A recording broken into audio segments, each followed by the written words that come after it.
یہ محبت جو رب سے ہے ہماری محبت، اس میں شکوے کی شکایت کی گنجائش ہی نہیں ہے۔ یہ محبت رضا سے پروان چڑھتی ہے اور بندہ تسلیم اور رضا کے دائرے میں آگے بڑھتا ہے اور اللہ کی محبت کا نور پاتا ہے۔ اور خشیت جو اس کے اوپر طاری ہوتی ہے وہ بھی بوجہ محبت ہوتی ہے کہ میں اللہ جل شانہ سے پیار کرتا ہوں تو وہ مجھ سے روٹ نہ جائے، تو پھر اس کے احکام کی بجا آوری، اس کے احکام کی تعمیل اور اس کے بتائے ہوئے طریقے حیات کے مطابق زندگی کا بسر کرنا، یہ لازم حیات بن جاتا ہے۔ تو یہ محبت اپنے تمام تقاضوں کے ساتھ پھر پروان چڑھتی ہے۔ تو اللہ سے محبت یہ ہے کہ اس کے احکامات کو تسلیم کیا جائے اور ان پر عمل پیرا ہوا جائے، اور اس محبت کو اتنا خالص رہنا چاہیے کہ اس کے اندر کوئی ذاتی غرض کسی بھی صورت کے اندر جو ہے وہ شامل نہ ہونے پائے۔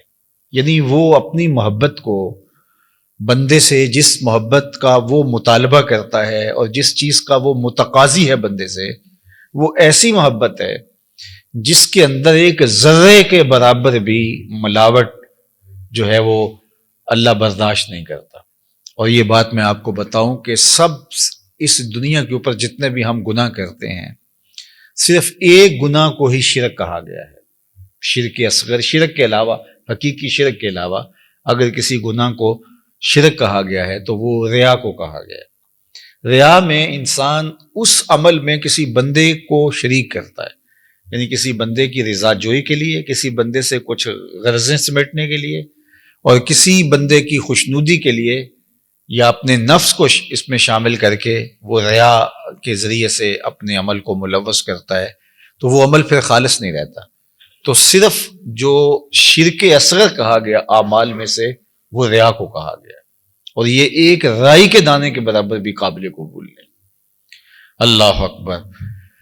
اللہ کے محبوب کی خدمت میں ایک صحابی حاضر ہوئے تو انہوں نے عرض کی، یا رسول اللہ صلی اللہ علیہ وسلم، ایک شخص جہاد کرتا ہے اعلاء کلمۃ الحق کے لیے، لیکن اس کے دل میں یہ بات بھی ہے کہ میری شہرت اور ناموری بھی ہو جائے گی، تو کیا اس کا یہ عمل قابل قبول ہے؟ تو اللہ کے اس کو کوئی اجر ملے گا؟ تو حضور نے ارشاد فرمایا، فلا شیء لہ، اسے کوئی اجر نہیں ملے گا۔ تو یہ سمجھے کہ میں اپنی جو گفتگو ہے اس کو صحیح طرح سے حضور کے سامنے عرض نہیں کر پایا، تو انہوں نے دوبارہ دوہرا کے کہا، حضور اس کا مقصد اللہ کے جھنڈے کو بلند کرنا، اعلاء کلمۃ الحق، اور دین کے پرچم کو اونچا کرنا ہے، اور اس کے لیے اس نے اپنی متاع جاں وار دی، قربان کر دی اپنی زندگی۔ لیکن اس کے دل کے ایک گوشے میں یہ بات بھی تھی کہ چلو میری شہرت اور ناموری بھی ہوگی، تو کیا اس کو اس عمل کا جو اس نے اپنی جان واری ہے صلہ ملے گا؟ تو اللہ کے محبوب نے ارشاد فرمایا، فلا شیء لہ، اسے کوئی اجر نہیں ملے گا۔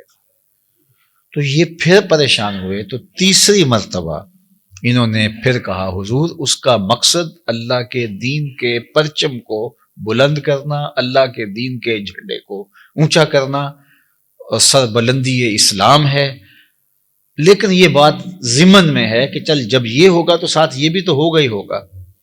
تو حضور نے پھر فرمایا، فلا شیء لہ، اسے کوئی اجر نہیں ملے گا، اور پھر اس کو وضاحت کرتے ہوئے فرمایا کہ اللہ صرف اسی عمل کو قبول کرتا ہے جو اس کی رضا کے لیے کیا جائے۔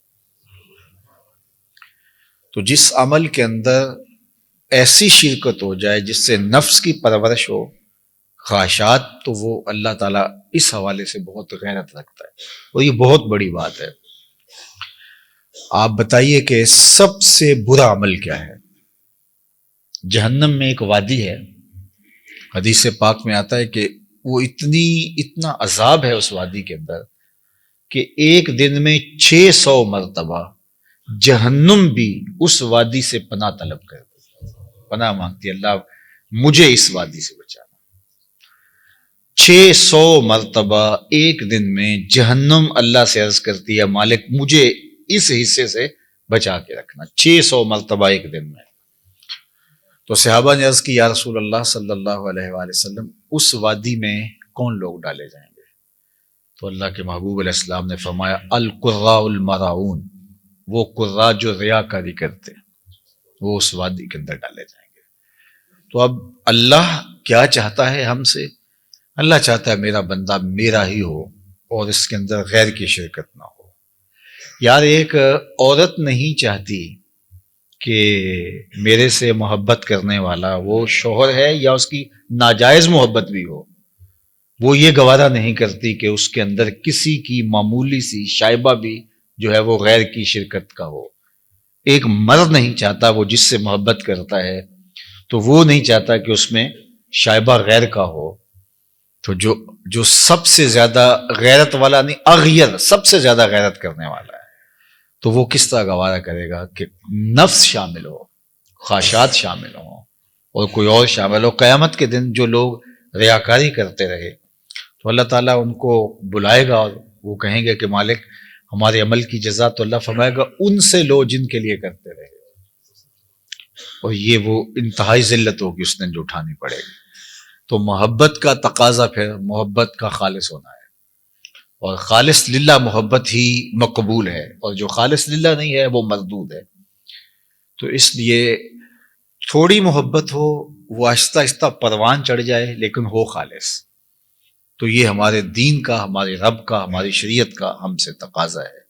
فرمایا والذین آمنوا اشد حبا للہ، جو ایمان والے ہیں وہ اللہ سے ٹوٹ کے پیار کرتے ہیں، اور محبت ان کی اس مقام پہ، اس درجے پہ ہے کہ وہ اس محبت میں کسی اور کو خاطر میں نہیں لاتے۔ باقی جو محبتیں ہیں وہ اللہ کی محبت کی ہی صورتیں ہیں، اللہ کی محبت کی ہی شکل ہیں، چونکہ کل منصوب الی محبوب محبوب، عربی کا ایک مقولہ ہے، جو محبوب کی طرف چیز منصوب ہو وہ بھی محبوب ہوتی ہے، تو وہ اصل محبوب کی محبت کا ہی عکس ہوتا ہے، محبوب کی محبت کا ہی ایک رنگ ہوتا ہے۔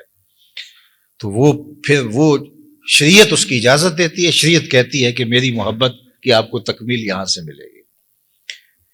مثال کے طور پہ حجر اسود ہی ہے، تو یہ اللہ کی محبت کا روپ ہے، اس کو چومنا۔ اس کے بارے میں کہا گیا کہ یمین اللہ، جو حجر اسود ہے یہ اللہ کا دایاں ہاتھ ہے۔ اللہ اکبر! تو جس نے حجر اسود کو چوما گویا اس نے رب سے مصافحہ کیا۔ یمین اللہ، اللہ کا دست راست ہے، اس کا دست کرم ہے۔ اللہ اکبر! تو پھر اب مجھے اور آپ کو سمجھ آتی ہے کہ ہم وہاں جا کے بے چین کیوں ہو جاتے ہیں، وہ کشش کیوں ہوتی ہے۔ بعض کا تن مردہ کے اندر بھی جان آ جاتی ہے اور وہ آگے جو ہے وہ بڑھنے کو بے چین ہو جاتا ہے، اس لیے کہ اس نے دست کرم بڑھایا ہے کہ آؤ مجھ سے مصافحہ کرو۔ اللہ اکبر! تو یہ اس کی محبت کا عکس ہوا، ورنہ اسلام نے تو پتھروں سے دور کیا ہے۔